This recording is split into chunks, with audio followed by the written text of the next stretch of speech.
श्री स्वामी समर्थ, श्री गुरुदेव दत्त, मी वैष्णवी. माझ्या चॅनलमध्ये आज खरंच तुमचे मनापासून स्वागत आहे. तुमचा आजचा दिवस खरंच शुभ जावं ही मी स्वामीचरणी प्रार्थना करते आणि व्हिडिओला सुरुवात करते. आजच्या व्हिडिओमध्ये आपण पाहणार आहेत की उद्या आहे दुर्गाष्टमी. तर उद्या आपल्या सगळ्या महिलांना कोणकोणते कामं आपल्या घरामध्ये करायचे आहेत, कोणकोणत्या सेवा करायच्यात, कोणत्या गोष्टी आपल्याला उद्या करायच्या आहे, यासाठी माझा व्हिडिओ आहे. व्हिडिओ शेवटपर्यंत पहा. आवडला तर एक लाईक नक्की करा.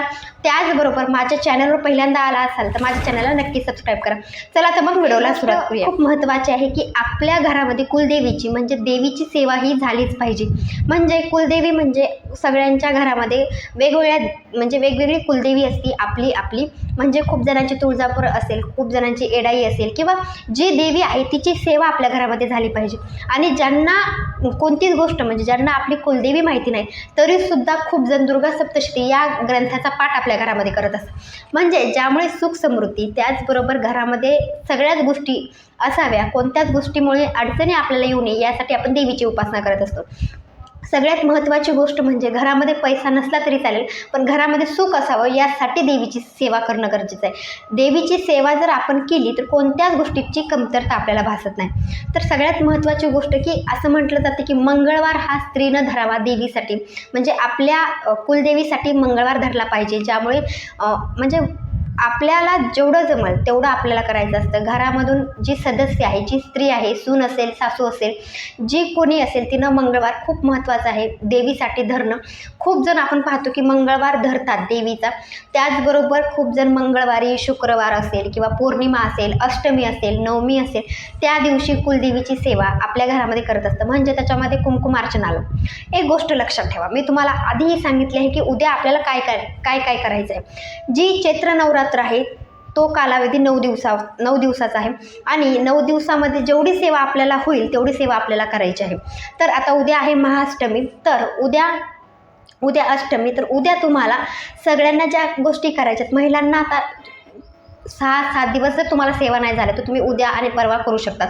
एक गोष्ट लक्षात ठेवा, उद्या तुम्ही सकाळी लवकर उठल्यानंतर आपला जे मेन दरवाजा आहे तो मेन दरवाजा स्वच्छ करायचा आहे.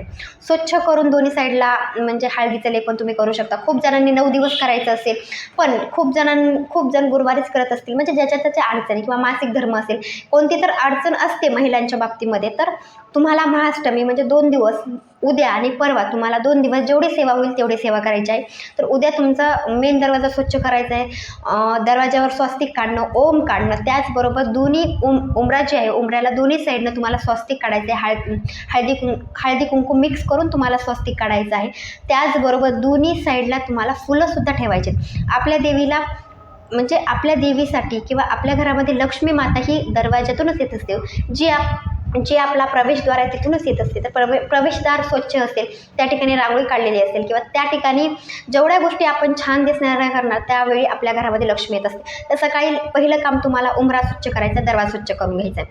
ते झाल्यानंतर एक महत्त्वाची गोष्ट लक्षात ठेवा की उद्या तुम्हाला आता 7 म्हणजे उद्या 8वा दिवस आहे. आजपर्यंत तुम्हाला दुर्गा सप्तशतीचा पाठ जर करता आला नसेल तर तुम्ही उद्या आणि परवा करू शकता. खूप जण असे आहेत ज्यांनी 14 पाठ करायची इच्छा म्हणजे 14 पाठ आपल्या घरामध्ये करायची इच्छा केली असेल. 14 पाठ दुर्गा सप्तशतीचे तुम्ही करत असताल तर खूप चांगली गोष्ट आहे. त्यामुळे देवी आपल्यावर खरंच म्हणजे देवीचा आशीर्वाद आपल्यावर राहत असतो. तर एक गोष्ट लक्षात ठेवा की उद्या आणि परवा दुर्गा सप्तशतीचा पाठ जमला तर तुम्हाला करायचा आहे. आपल्या सगळ्यांच्या घरामध्ये दुर्गा सप्तशती हा ग्रंथ आहे. आणि ज्यांच्या घरामध्ये नाही त्यांनी फोनमध्ये लावून देऊ शकता. त्याचबरोबर तुम्ही गुगलवर बघू शकता, ज्यामुळे तुम्हाला पूर्ण PDF येऊ शकते, पूर्ण 13 अध्याय येऊ शकतात. त्यामुळे तुम्हाला घरामध्ये दुर्गा सप्तशती पाठ तुमच्या घरामध्ये होऊ शकतो. महाअष्टमीच्या दिवशी जेवढी सेवा तुम्ही करताल त्याचं फळ तुम्हाला भेटणार आहे. हे झाल्यानंतर महत्त्वाची गोष्ट लक्षात ठेवायची, खूप जण प्रत्येक गुरुवारी किंवा रोजच्या रोज आपल्या उंबऱ्याच्या तिथं आपली पूजा करत असतो. त्याचबरोबर एक तुपाचा दिवा आपण लावत असतो. तर उद्या एक महत्त्वाची गोष्ट आहे की उद्या तुम्ही काही केलात किंवा नाही केलात तर उद्या तुम्हाला एक शुद्ध तुपाच्या गाईचा दिवा तुम्हाला प्रवेशद्वाराच्या तिथं लावायचा आहे.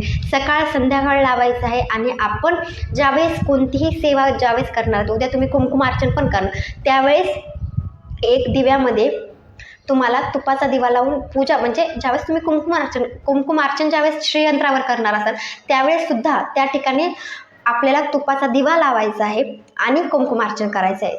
एक लक्षात ठेवा, कोणतीही सेवा करत असताना दिवा हा लावलाच पाहिजे. अग्निदेवतेची पूजा केल्यानंतरच कोणतीही पूजा करायची असते. तर लक्षात ठेवा की उद्या तुम्हाला कुंकुमार्चन करत असताना शुद्ध गाईचा तुपाचा दिवा तुम्हाला उद्या लावायचाच आहे. आणि उद्या तुम्हाला मी कळकळून सांगत आहे, तुम्ही मंगळवार शुक्रवार तर आपण कुंकुमार्चन करतोच. उद्याचा दिवस खूप महत्त्वाचा आहे. तर उद्या तुम्हाला श्रीयंत्रावर कुंकुमार्चन हे करायचंच आहे. मंगळवार शुक्रवार, आता उद्या तर मंगळवारच आहे, पण उद्या महत्त्वाचा दिवस आहे. चैत्र नवरात्रीतला खूप महत्त्वाचा दिवस आहे. त्याच्यामुळे उद्या तुम्हाला कुंकुमार्चन हे श्रीयंत्रावर करायचंच आहे.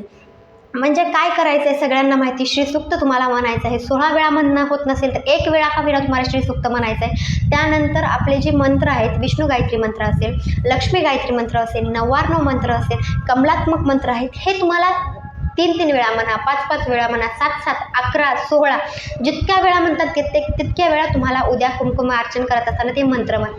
आपल्या सगळ्यांना पाठ झालेले आहेत, तोंडपाठ मंत्र आहेत. फक्त आपल्याला म्हणताना लक्षपूर्वक गोष्टी करायच्यात, कुंकुमार्चन करायचंच आहे. आणि जे कुंकुमार्चन करत असताना जे कुंकू आपण त्याच्या म्हणजे श्रीयंत्रावर जे अर्पण केलेलं आहे ते कुंकू स्वतःच्या कपाळी लावायचं आहे. तेच कुंकू आपल्याला प्रत्येक दिवशी घेऊन म्हणजे श्रीयंत्रावरचं जे कुंकू आहे ते तुम्ही प्रत्येक दिवशी लावू शकता. ही गोष्ट खूप महत्त्वाची आहे, हे लक्षात ठेवा. उद्या तुम्हाला श्रीयंत्राची पूजा करायचीच आहे. आणि आपल्या श्रीयंत्रावर एक गोष्ट लक्षात ठेवा, त्यावेळेस ज्यावेळेस आपण पूजा करतो त्यावेळेस त्याच्यावर लाल कलरचं फूल अर्पण करायचंच आहे. ही गोष्ट झाल्यानंतर महत्त्वाची गोष्ट येते ती म्हणजे आपल्याला उद्या आरती करायची आहे. आपण 9 दिवस तर म्हणजे आता ज्याची त्याची इच्छा असते. खूप जण फक्त गणपतीची स्वामींची आरती घेत असेल तर आपल्याला उद्या महाअष्टमीच आहे, तर उद्या देवीची आरतीसुद्धा आपल्याला घ्यायची आहे. देवीची आरती उद्या घ्यायची आहे. आपल्याला प्रत्येक दिवस काहीतरी करायला सांगत असतं. सोमवारी आपण भगवान शंकराची सेवा करतो, मंगळवारी देवीची करत असतो. म्हणजे ही जी वारं दिलेली आहेत किंवा गुरुवारी आपण स्वामींची करतो, शुक्रवारी देवीची करतो. ही जी वारं आहेत त्या दिवशी आपल्याला स्वामी केंद्रामध्ये असं म्हटलं की जातं की वारानुसार तुम्ही सेवा करा. तर उद्या मंगळवार असल्यामुळे तुम्हाला माहिती असावं की नित्यसेवामध्ये सगळ्या सेवा दिलेल्या आहेत. सेवा तुम्ही त्यांच्या बघून करू शकता, तिथं सगळ्या गोष्टी सांगितलेल्या आहेत. तर तुम्ही जसं स्वामी केंद्रामध्ये जसं नित्यसेवामध्ये मंगळवारी कोणती सेवा करायची, बुधवारी कोणती सेवा करायची, त्या हिशोबानं जर तुम्ही सेवा करायला लागलात तर आपल्या घरामध्ये बरोबर सगळ्या गोष्टी ठीक व्हायला लागतात. तर एक गोष्ट लक्षात ठेवा, उद्या आपल्याला देवीची आरतीसुद्धा आपल्या घरामध्ये घ्यायचं आहे. आता 9 दिवस सगळ्यांच्या घरामध्ये आपण पाहतो, ज्यांना म्हणजे चैत्र नवरात्रीचा सुद्धा उपवास करणारे खूप जण आहेत.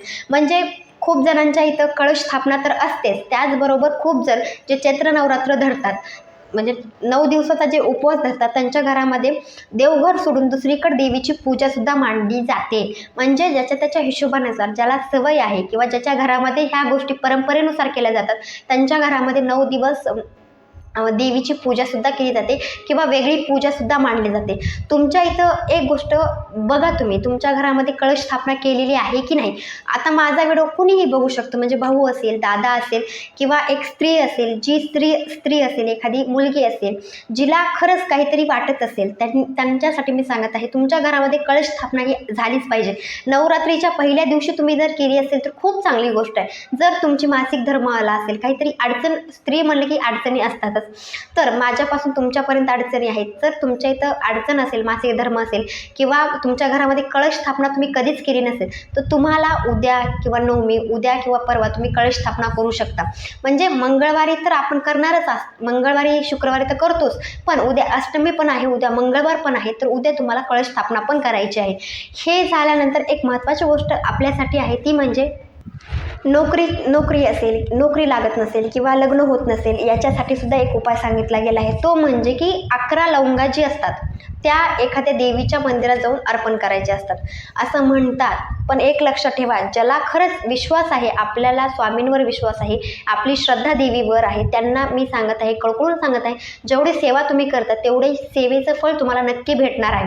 पण ते वेळ म्हणजे ती जी फळ आहे ती आपल्याला सांगून येणार नाही. अचानक सगळ्या गोष्टी आपल्या आयुष्यामध्ये होत असतात. जेवढी सेवा तुम्ही करणार तेवढी सेवा आपल्या स्वामीचरणी रुजू आहे किंवा आपली सेवा स्वामीपर्यंत जाते किंवा आपल्या देवीपर्यंत जाते. स्वामीची सेवा असेल, देवीची सेवा असेल, ती एकच आहे. आपण पाहत असतो की स्वामीमध्येच आपल्याला कधी कधी देवीचं रूपसुद्धा बघायला भेटतं. म्हणून मी सांगते, जेवढी तुम्ही स्वामींची सेवा करत असाल किंवा देवीची सेवा करत असाल, भगवान शंकराची सेवा करत असाल, ती आपल्या सगळी सेवा आपल्या स्वामीपाशीच आहे. आणि एक गोष्ट लक्षात ठेवा की ब्रह्मांड नायक आपले स्वामीच आहेत. त्याच्यामुळे जेवढी सेवा तुम्ही आता सध्या देवीची करत असाल किंवा स्वामींची करत असाल ती सगळी आपल्याला त्याचं फळ नक्की भेटणार आहे. यामुळे मी सांगत आहे की उद्या जेवढी तुम्हाला सेवा करणं होईल तेवढी उद्या सेवा करा. तर उद्या तुम्हाला जमेल तेवढा सेवा करा. आणि त्याचबरोबर जर तुमच्या घरामध्ये खीर किंवा गोड शिरा जर तुम्ही केला तर उद्या तुम्हाला देवीला अर्पण करायचं आहे. म्हणजे आपले जिथं देवीचा फोटो असेल की त्या ठिकाणी तुम्हाला दाखवायचं आहे. देवाला उद्या खीर दाखवायची आहे किंवा शिरा दाखवायचा आहे, नैवेद्य आपल्याला दाखवायचं आहे. आणि ह्या ज्या सेवा आहेत ह्या सेवा आपण केल्या तर आपल्या घरामध्ये सुख समृद्धी आणि देवीची उपासना ही करणं गरजेचंच आहे आपल्या सगळ्यांसाठी. जर तुमच्या जवळपास देवीचं मंदिर असेल तर तुम्ही पाहू शकता की चैत्र नवरात्रीमध्ये किंवा मंगळवारी शुक्रवारी खूप गर्दी देवीच्या मंदिराच्या बाहेर असते. म्हणजे तिथं भाविक भक्त देवीची ओढ लागलेली असते दर्शन घेण्यासाठी. तर तुम्हाला जमलं तर उद्या तुम्ही देवीचं दर्शन घेऊ शकता. तुमच्या जवळपास मंदिर असेल किंवा तुमच्या गावामध्ये मंदिर असेल किंवा तुमचं थोडं बाहेर दूरवर जर मंदिर असेल तर तुम्ही ह्या 9 दिवसामध्ये आपल्याला दर्शन घेणं खूप महत्त्वाचं आहे. आपण ज्यावेळेस बाहेर जातो त्यावेळेसच आपल्याला समजते की खरंच खूप जण सेवा करतात किंवा खूप जण भाविक भक्त बाहेर दर्शन घेण्यासाठी जात असतात.